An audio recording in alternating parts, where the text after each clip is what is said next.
자, 35번 빙글 제시형 문법 형태소 들어가자.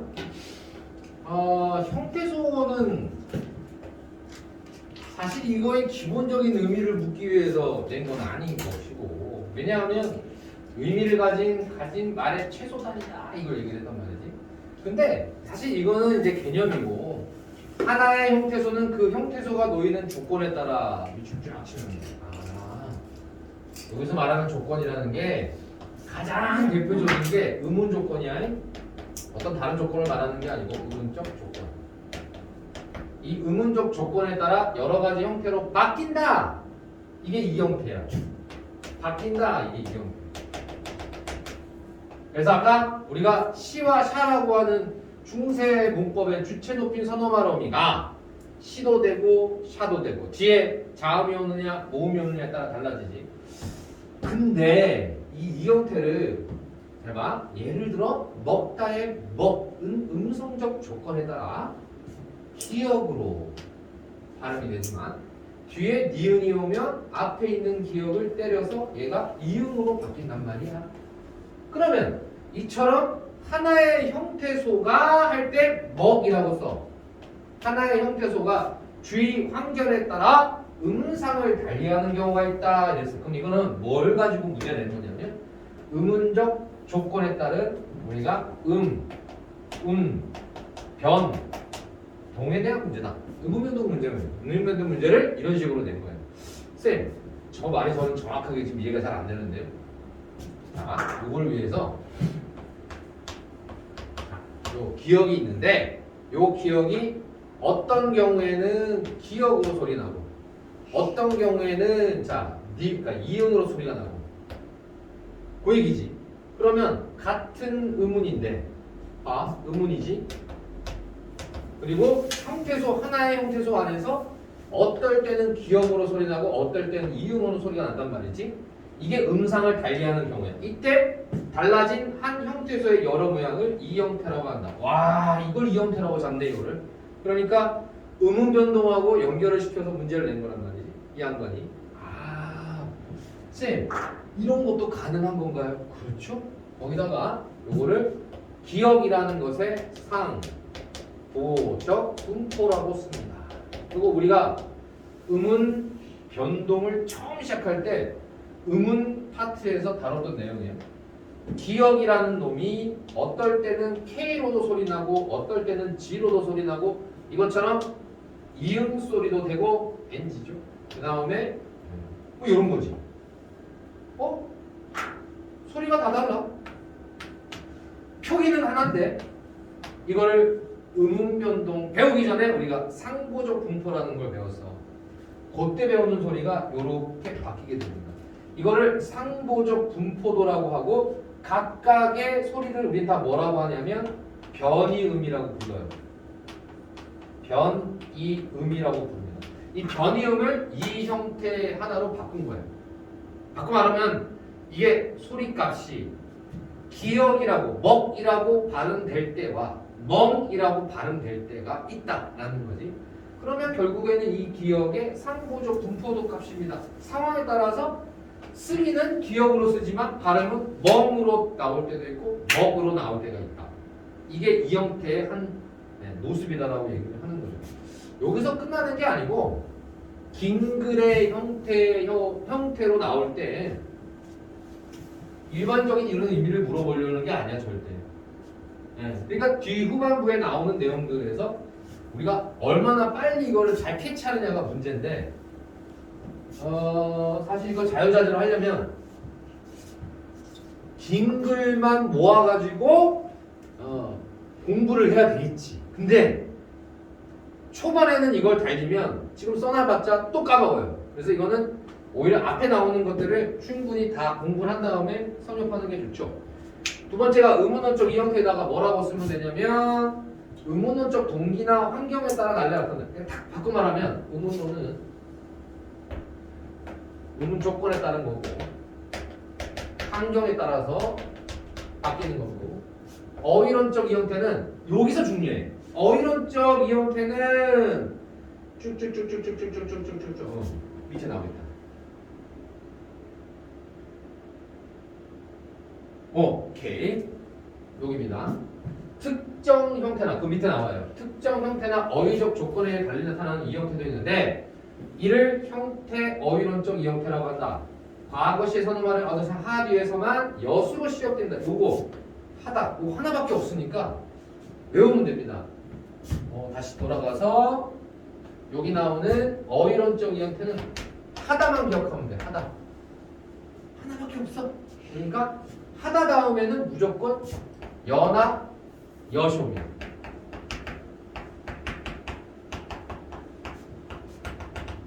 요거만 기억하면 돼. 하나밖에 없으니까. 하다만 기억하자. 하다 하나밖에 없어. 하다 하나밖에 없으니까 어휘론적 이 형태는 요거 한 놈. 요거만 기억하면 되는 거야. 이거는 암기해야지 뭐. 그래서 어휘론적 이 형태가 뭐죠? 의문론적 이 형태가 아닌 것들은 다 합니다. 근데 다 하나밖에 없어. 하다 하나밖에 없다. 하다 하나밖에 없다. 하하네 하하. 요거만 기억하시면 됩니다. 그 다음 내용들은 그냥 싹 다 그냥 내려가시면 되죠. 요거 암기할 사람들만 체크하면 돼요. 하다만 외워라. 어휘론적 이 형태는 하나밖에 없는데 그게 하다다. 하다. 그 다음에 두 번째 또 문제 낼 때 이거 냈단 말이야. 이 형태가 달리 실현되는 양상이 자동적인 놈하고 그 다음에 비자동적인 게 있어. 이거 비자동은 뭘 뜻하는 거냐면 불규칙 용어. 자동적인 건 뭐냐면 그냥 규칙적으로 다 바뀌는 애들이에요. 그래서 요거만 기억하면 돼요. 비자동적이라는 말의 뜻이 뭐냐. 비자동적이라는 건 불규칙 용어에 해당한다만 핵심입니다. 다 읽진 않겠어요. 그래서 여기 보면 비자동적인 것은 불규칙 용어와 같이 이 형태가 실현되는 것을 의문론적으로는 우리가 설명할 수가 없대. 일관성 있게 설명할 수 없다. 밑줄 쫙 치면 돼요. 일관성 있게 설명할 수 없다. 이게 불규칙의 정의야. 이게 불규칙 용어에서 불규칙의 정의값이 된다. 그거만 알고 있으면 되겠죠. 그러면 이제 우리가 자동적인 이 형태와 비자동적인 이 형태를 우리가 발음을 해볼 때 요거죠. 가령 웃다가 있어. 이거 규칙이냐 불규칙이냐? 웃다는 규칙이에요. 그렇죠? 근데 붙다. 이 붙다는 불규칙입니다. 뭐만 이제 기억하면 되냐면 시옷이 탈락하는 애들은 불규칙이 돼. 그런데 웃다의 시옷은 탈락이 안 되거든. 그럴 경우는 우리가 자동이라고 부르고 얘를 비자동이라고 부르는 거야. 얘는 자동. 그 다음에 얘는 불규칙이니까 비자동. 이렇게 되는 거지. 그래서 웃다의 웃을 예를 들자면 웃어라에 표기된 대로 시옷으로 그대로 가요. 얘는 뭐 별 문제가 없어요. 시옷으로 그대로 실현되지만 웃지에서는 즉 뒤에 자음이 옵니다. 뒤에 자음이 와버리면 얘가 디귿으로 바뀌어. 이걸 우리가 뭐라고 불러? 음끝이죠. 교체가 돼요. 교체가 일어나지. 웃지와 웃다는 웃지에서 그러니까 웃다에서 시옷으로 발음될 때는 뒤에 모음으로 시작돼. 모음 시작이 오면 그대로 시옷이 살아남지만 자음이면 바뀌어야 돼. 음끝이 돼요. 음끝이 된 그 값을 우리가 디귿으로 표기한 거. 그러면 여기에서 시옷으로 발음될 때가 있고 웃다에 이 시옷이 어떨 때는 시옷, 어떨 때는 디귿으로 바뀌겠지. 그 다음에 중요한 거 하나 더 뒤에 니은으로 오는 놈이 붙어버려요. 그럼 비음화가 돼야 돼. 얘는 근데 두 번을 거치겠죠? 끝에다가 플러스 비음화까지 들어가는 거지. 그래서 두 번의 교체. 두 번의 교체. 이렇게 되는 거지. 그러면 얘는 시옷, 디귿, 그 다음에 니은으로 발음되는 게 상고적 분포값이 되는 거야. 그러면 이렇게 발음을 서로 달리하는 형태를 우리가 뭐라고 부르자? 이 형태라고 부르자라고 정의를 내리는 게 이번 문제의 핵심인 거예요. 되게 복잡하죠? 맞아! 긴글 제시형은 저기 끝에 가보면은 산으로 가 있어요. 중간중간에 물어보는 내용들이 생소하고 낯설 수 있지만 하나씩 하나씩 토막쳐 보면은 다 배운 내용들입니다. 이거를 각도를 달리해서 문제를 내는 거죠. 근데 이 규칙만 알고 있으면 아 얘는 뭐고 얘는 뭐고 얘는 뭐야. 그래서 긴그 형태는 크게 두 가지 형태로 해결할 수 있어요. 친구들이 이 부분을 이해를 하자면 첫째는 뭐 무엇보다도 개념에 대해서 내가 확실히 자신이 있어야 되고 여기서부터 여기까지 무슨 내용 여기서 묶어낼 수 있는 구조화를 시킬 수 있는 능력 이거 되게 중요한 건데 안 그러면 다 꼼꼼히 다 읽고 풀면 돼요. 주로 이게 첫 번째 문제 유형에 나오는 거거든. 꼼꼼하게 읽고 다 풀면 되는데 문제는 그러면 시간이 오래 걸리잖아. 시간이 오래 걸리니까 자 이거는 조금 어차피 그럼 뭐 이거는 시간 구성으로 넘어가야 되는 거지. 오케이 요 문제 넘어가고 요거 36번에서 다음 조건들을 다 충족하는 거 요거는 문제가 있었어. 의문론적 이 형태에 해당할 것. 그 다음에 자동적일 것. 그러면 이 자동적이라는 거는 불규칙 용언이 아니라는 뜻. 불규칙이 아니야. 불규칙이란 말이야. 그러면 자동적으로 몇 가지가 탈락이 돼요. 요거 제껴야 돼요. 둘 다 제껴야 돼요. 자동이 아니죠. 이거는 왜? 시옷이 탈락하는 불규칙입니다. 빠져버리고 그 다음에 하다도 마찬가지로 제껴야 됩니다. 왜? 의문이 아니에요. 하다는 하나밖에 없는 형태론적 이형태의 사례니까. 알겠지? 그래서 두 개 딱 제끼면 답은 하나밖에 안 나와. 그럼 아까도 얘기했지만 이게 답인 것 같은데 이걸 답으로 고르려면 확신이 들어야 되니까 자 먼저 깎다라는 놈을 어떻게 실현되는지 봤어. 정리해놨으니까 그대로 우리가 따라만 가시면 되겠습니다. 깎는 처음에 뭐가 필요해? 음절 끝소리 규칙 교체가 필요해. 기억으로 바뀌어야 돼. 두 번째 뒤에 니은이 붙어가지고 이음으로 다시 교체가 돼야 돼. 비음화가 일어나야 되지. 있는도 마찬가지. 처음에는 디귿으로 교체가 됐다가 그 다음에 비음화돼서 니은으로 바뀌어야 됩니다. 따라서 얘네들은 뭐냐면 이 두 개가 같거든. 그러니까 뭐 다른 걸 갖다 대도 되겠지만 의문론적 이 형태를 이런 식으로 상부적 분포값과 같이 가는 거. 그거 하나. 또 하나는 자동이라는 말 통해서 규칙적으로 활용하는 라는 개념을 끌고 오시면 금방 맞출 수 있죠. 다음 비자동화된 형태론적 이 형태는 딱 한 가지밖에 없어요. 이건 암기해야 돼. 그래서 그러면 형태론적 이 형태는 아까 선생님이 암기하자고 그랬으니까 알겠는데 비자동은 뭡니까? 자 거기서 우리가 궁금한 거 여라는 놈은 불규칙이에요. 여라는 놈은 불규칙이라고. 불규칙. 이거는 설명이 안 되니까 여하고 러 불규칙이 있단 말이지. 여하고 요 한 놈하고 그 다음에 러 불규칙 요 두 놈 전부 다 불규칙이라고. 불규칙이 들어가니까 비자동이죠. 그러면 외워버리는 거야. 비자동적인 형태론적 이 형태 하나 하다. 그러니까 하다라는 놈이 붙어가지고 문제를 냈을 때 우리가 사실은 암기가 되어 있지 않다고 한다면 이유를 못 쫓아가. 이거는 이유 불문 막론하고 무조건 암기해야 돼. 비자동적인 불규칙으로 활용되는 거 한 놈 하나. 하여, 하엿 요 두 가지밖에 없다. 외워라 이렇게 되는 거야. 뭐 이 정도는 외워줘야지.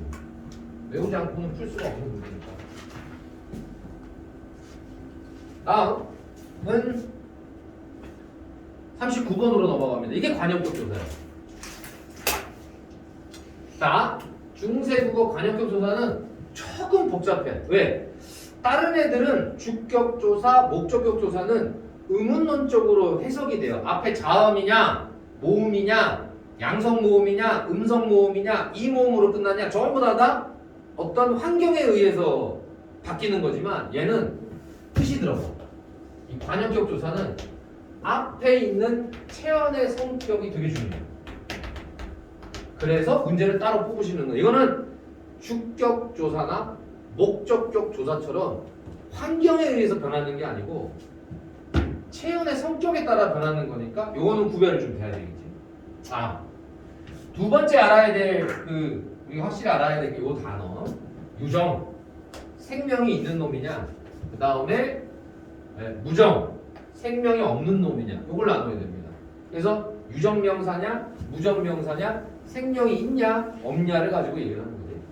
그 다음에 유정명사이면서 높임의 대상이 아니라는 말을 썼죠. 그럼 이 높임의 대상이라는 말에다가 존칭이 아니다. 그럼 존칭이 아닌 건 우리가 평칭이라고 불러요. 따라서 1번에 나오는 저 항목은 뭐냐면 선행 체언의 성격에 따라 유정명사이면서 평칭이라고 불러요. 평칭. 그래서 합치면 유정명사 평칭이라고 해요. 평칭. 이런 경우에는 자, 그 다음에 이 의문론적인 조건을 따지는 거예요. 그러니까 체언의 성격을 먼저 살펴본 다음에 자음으로 끝났니? 라는 거죠. 자음으로 끝나면 아까 얘기했지만 쌤이 조사 체계에서 절대 잊어버리지 말아야 될 거. 자음으로 끝나는 건 무조건 다음에 뭐가 와야 된다? 동그라미가 와야 돼. 동그라미. 됐죠? 자음으로 끝나면 무조건 동그라미가 와줘야 돼. 그래야 연음이 돼서 이어적기가 가능하니까. 양성일 때는 에라고 발음합시다. 에. 음성일 경우에는 의가 되는 거예요. 간단한 거죠? 왜? 정을 찍었다 아래아를 찍으면 양성이라는 뜻이니까 거기에 짝대기만 그으면 돼. 오케이? 그 다음에 음성이면 의죠? 짝대기만 그으면 돼. 아, 이 뜻이구나. 그래서 자음이면 두 가지가 있고요. 양성이냐 음성이냐. 두 번째, 이로 끝나는 체언 뒤에 다음에는 이를 탈락한 후에 넣어라요. 요거 좀 재밌죠? 요거는 체크. 이로 끝나는 체언이 좀 독특한데 2로 끝나고 나면 왜 2를 탈락시키고 요걸 붙여야 되느냐. 그러지 않고는 다른 걸 붙일 수가 없어요. 이 모음 다음에는 다른 게 들어갈 수가 없어. 주격조사에서 봤잖아. 주격조사에서 만약에 소리라는 단어 끝났어. 뒤에 아무것도 붙일 수가 없어요. 얘가 끝이거든 항상. 그럼 얘를 지우라는 거야. 얘를 지우고 뭐로? 탈락한 후에 이렇게 결합합니다. 그럼 이 두 개 같이 묶어주세요. 다시 묶어서 자음으로 끝나든지 이 모음으로 끝나는 체언 뒤에는 두 놈이 온다. 됐죠? 관형교조사가 온다고. 그 다음에 이가 아닌 모음으로 끝나는 체언 뒤에는 이만 결합하면 되는 겁니다. 그러면 여기서 궁금한 거 하나. 앞에서 나오는 주격조사하고 헷갈릴 수가 있어요? 주격조사와 혼동이 일어날 수 있다. 자, 저거 봐. 이거는 왜 중요하냐면 이게 구분이 안 되거든. 자, 예를 들어서 나라는 단어가 있어. 나라는 단어에다가 플러스 2를 붙였다. 그러면 두 가지가 다 되는 거야. 하나는 주격조사. 잘 봐. 주격조사 이 모음이 아니니까 짝대기 하나만 그으면 되죠? 오케이. 그 다음에 또 하나는 뭐냐면 목적격 조사.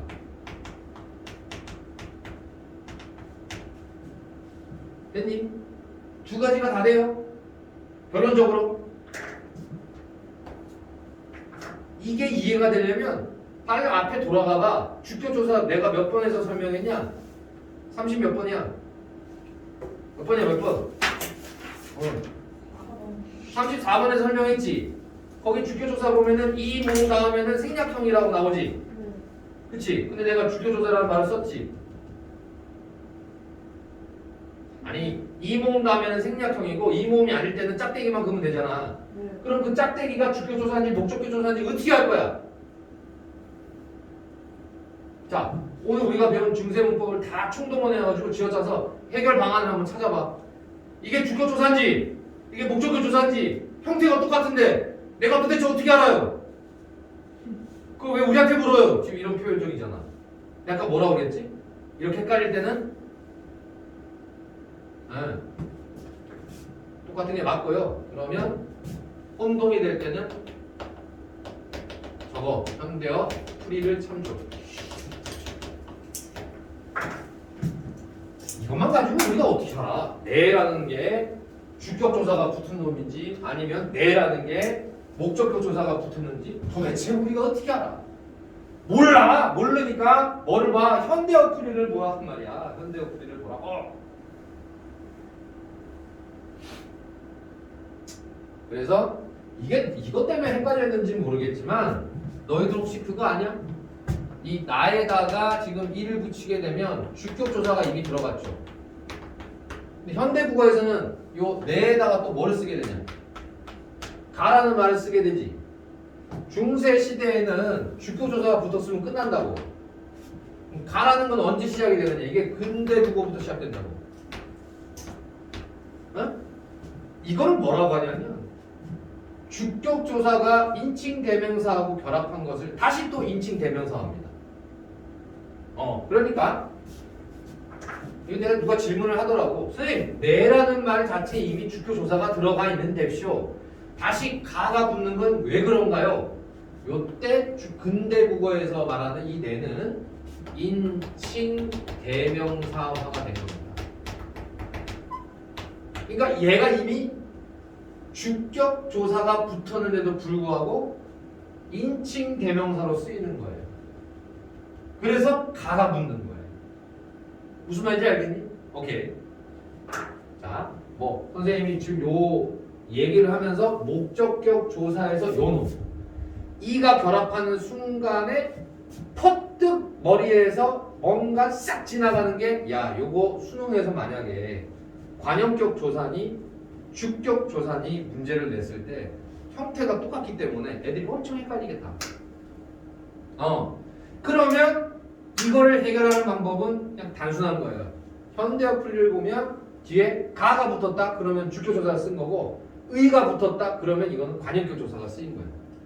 방법 없어. 형태가 똑같기 때문에 혼동이 되죠. 자, 요까지 요거 적어놓고 다음 뭐냐면 그러면 앞에 있는 체언이 무정명사이거나 유정명사 존칭일 때는 시옷입니다. 요 시옷이 그러니까 시옷이 되게 어떡하죠? 관형격 조사 시옷이 쓰인다. 예. 그럼 요 시옷이 쓰인 것이 지금 뭐에 이제 중세국어에는 뭐로 중세국어의 시옷이 현대국어에도 남아 있어요. 사이소리 현상으로 남아 있어요. 요 시옷은 그래서 우리가 사이소리 현상에서 남아있는 시옷이 됩니다. 그 시옷이 저기에서부터 출발하는 거예요. 그러면 여기 있는 이거는 싹 다 외워야 되는 거예요. 그래서 관형격 조사는 따로 한 파트를 따로 떼서 우리한테 이렇게 문제화 시켜서 39번에 내는 이유는 주격 조사나 목적격 조사는 쉬워요. 원리만 알면. 하지만 얘는 체언이 어떤 놈이냐에 따라서 분리를 시켜야 되는 거니까 어렵단 말이야. 그러니까 요거는 문제 자체를 외워야 돼. 요 문제 자체를 외워서 간단하게 생각해 보면 하나, 둘, 요 두 개는 같은 내용이고 이가 아닌 모음으로 끝날 때 이가 결합을 해서 주격 조사하고 겁나 헷갈릴 수 있고 문제 나오는 거 파트 하나니까 이게 이미 벌써 문제 한 파트가 나오는 거예요. 나 같으면 이거 가지고 문제 내는 거야. 알고 있으면 금방 풀지만 모르면 이걸 어떻게 맞추지? 우리는 알고 있지 해법을. 다음 무정명사이거나 유정명사 존칭일 때 시옷. 지금의 사이소리 현상으로 남아있는 요 시옷이 붙습니다. 그러면 문제로 형태화시킨 거는 이렇게 알려줘. 다 알려주고 나서 어떻게 써야 되냐라는 말을 가지고 문제를 내요. 일단은 그러면 앞에 나오는 백성에다가 뭐가 붙어야 되고 그 다음에 또 다른 애들은 어떻게 뭐가 붙어야 되는지를 이제 구분하는 문제가 되겠죠. 이제 이 단어 뜻이 뭐냐면 앞에 나오는 백성애라고 해서 관형격 조사가 쓰였다라는 거거든. 그래서 백성에다가 비추어야 돼. 그럼 백성은 따지고 보면 사람입니다. 사람인데 얘를 높일 거냐 낮출 거냐의 문제야. 그것만 따지면 돼. 백성을 높였다고 한다면 백성에다가 시옷만 적어야 되는데 그게 아니라 애가 붙죠. 그런데 문제는 요거지. 형이라는 거지. 형, 백형이라고 할 때 형은 음성이야. 음성 모음인데 뒤에 지금 음성이 안 오고 양성이 와버렸지. 그러면 요거는 무슨 조화를 깨트린 거냐면 모음 조화가 깨진 거예요. 모음 조화를 지키지 않는 거죠. 그래서 이제 1번은 엉뚱실이 모음 조화의 문제로 바뀌어버린 거야. 아, 그렇구나. 두 번째는 이거는 뭐 당연한 거지. 부모님 다음에다가 시옷이 붙어. 선생님 왜 한자어들은 밑에다가 안 적죠? 라는 거야. 이거 웃겨. 밑에 적는 거 아니야. 옆에다 그냥 쓰는 거지 시옷은. 그래서 부모 시옷이 쓰였다. 이거는 유정 명사 플러스 존칭이니까 쓰인 겁니다. 3. 나에다가 이가 붙어요. 그러면 내가 임금이란 뜻이 아니야. 나의 임금이라고 해야 돼. 나의 임금이 돼야 되니까 내가 임금이란 뜻이 아니야. 그럼 요때는 요거는 이 모음이 아닌 모음이 온 거예요. 이 모음이 아닌 모음이 왔으니까 얘는 어떻게 돼야 돼? 요거는 우리 관형격 조사가 붙었다고 해야 되지. 그리고 유정명사 평칭이니까 저런 상황이 벌어지고. 다음 하늘에다가 여러분들은 무정명사라고 쓰시면 돼요. 무정명사니까 저런 일이 벌어져요. 시옷이 붙죠. 그러니까 무정명사이거나 유정명사 존칭일 때. 그러면 요 두 놈은 같은 논리가 처지가 되는 거죠. 그리고 백성하고 남하고의 차이는 얘는 음성이지만 얘는 양성이에요. 양성이니까 이렇게 되죠. 요 놈하고 둘 다 같은 애거든. 요 아래아를 찍으려면 앞에 놈이 결정을 해요. 그러면 둘 다 지금 같은 뜻이 쓰였잖아. 그럼 우리가 국어 문제 풀 때 하나의 문제의 선지 5개 하는 중에서 보니까 똑같은 아래아가 찍힌 놈이 두 놈이 나왔는데 둘 중에 하나 답이겠지 뭐. 응. 내가 양성 모음과 음성 모음이 순간 내가 시험 볼 때 헷갈렸어. 내가 기억이 잘 안 나. 둘 중에 한 놈이 답이겠지. 뭐만 이해되지? 자, 그 다음에 중세문법 마지막 44번으로 가겠습니다. 44번에 나오는 요 문장을 이제 해석을 좀 해보자면 문법적인 사항들도 같이 따라가서 해볼게요. 먼저 세존이야. 존. 이거 존이라고 읽어야 되거든. 자음으로 끝났으니까 반드시 주격조사가 뭐가 와야 되냐? 자음으로 끝나면 무조건 동그라미가 와야 돼. 그러면 세존하고 이가 왔을 때 세존 미가 아니라 이렇게 이만 적은 이유는 뭐냐? 얘가 한자어니까 한자어일 경우에는 연음이 안 돼요. 그러니까 그냥 이렇게 적는 거고. 이 뜨들이에요. 뜨들. 이렇게 돼야 되겠지 원래. 그러면 이제 앞에 이걸 어두자음문이라고 하지. 자, 자음문이고 다시 펴려 하시어 하샤 하샤. 네, 주체 높임 선어 발음. 주체 높임 선어 발음이. 그 다음에 중략 다음에 부텄 이랬어요. 부텄 시옷이 쓰였지. 부텄 왜 시옷이 쓰였지? 부텄 왜 시옷이지? 시옷인 경우는 관형식 조사인데 그러면 무정명사이거나 유정명사 존칭이어야 되잖아. 여기서는 유정명사 존칭. 예, 관형격 조사가 되는 거죠. 조사가 시옷입니다. 두 번째, 따할 요렇게 돼요. 따다. 땅이라는 뜻인데 따 다음에 요렇게 가로를 열고 히읗을 집어넣어야 돼요. 요걸 우리가 뭐라고 부르냐면 히읗 종성체언이라고 불러요. 히읗 종성체언.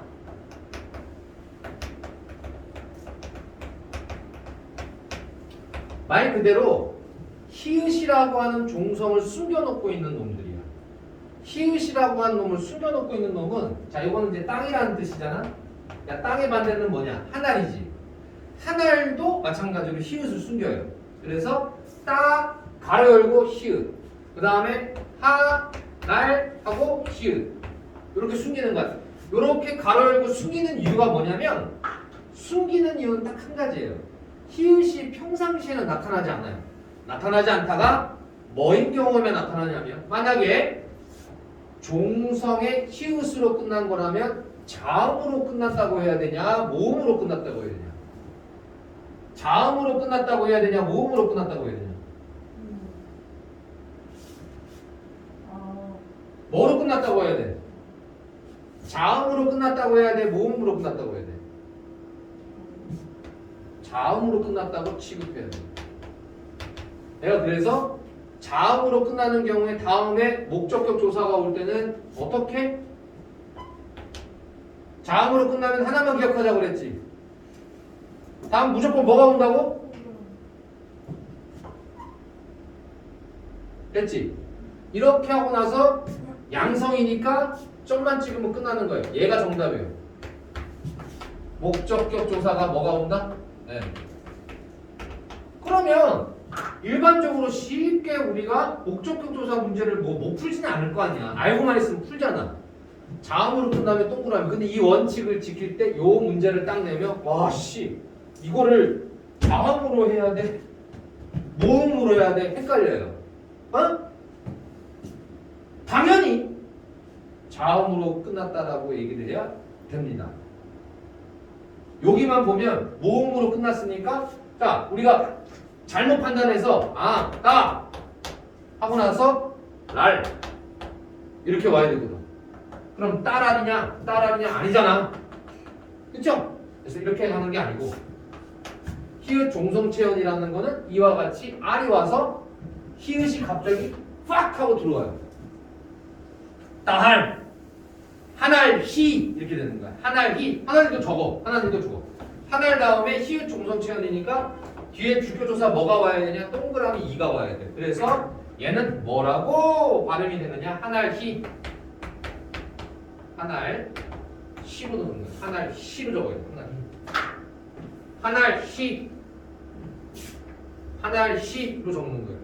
따히 한알 히 따할 한알 하고 히읗이 들어가야 돼요. 흘 이렇게 되겠지. 한알 흘 이렇게 되겠지.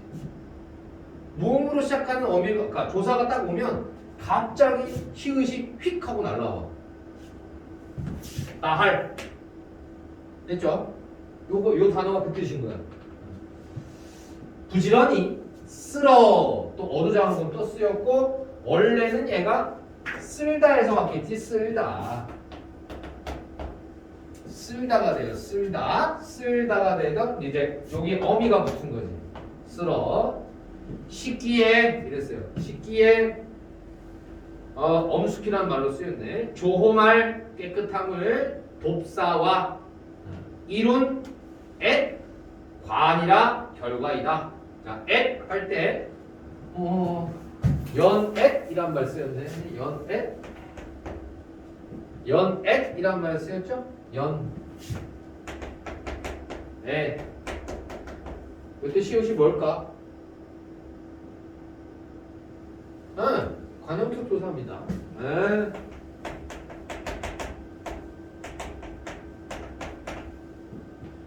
저 단어는 그래서 여기 부사격 조사도 쓰이고 관형격 조사도 같이 쓰인가요? 같이 쓰여요. 같이 쓰일 수 있어요. 관형격 조사가 들어간 겁니다. 그러니까 이건 문제를 푼다기보다 쌤이 중세문법 설명하려고 하는 거예요. 중세문법 설명을 하려면 이런 것들 알아두는 거지. 히읗 종성체언이 뭐냐? 뒤에 문제 나오니까 그때 가서 또 더 한번 확인할 수 있겠지만 그래도 앞에 배운 것들을 이런 문장들을 분석하면서 좀 더 명확하게 꿰뚫으시면 됩니다. 그 다음에 1번 문제에서 국외음화는 어디에서도 일어나지 않아요. 국외음화는 중세국에서 실현되지는 않기 때문에 1번이 무조건 답이 될 수밖에 없고 나머지는 선생님이 다 설명을 했던 거고. 자, 오늘은 선생님이 여기까지 하겠습니다. 일찍 끝마치도록 할게요. 네.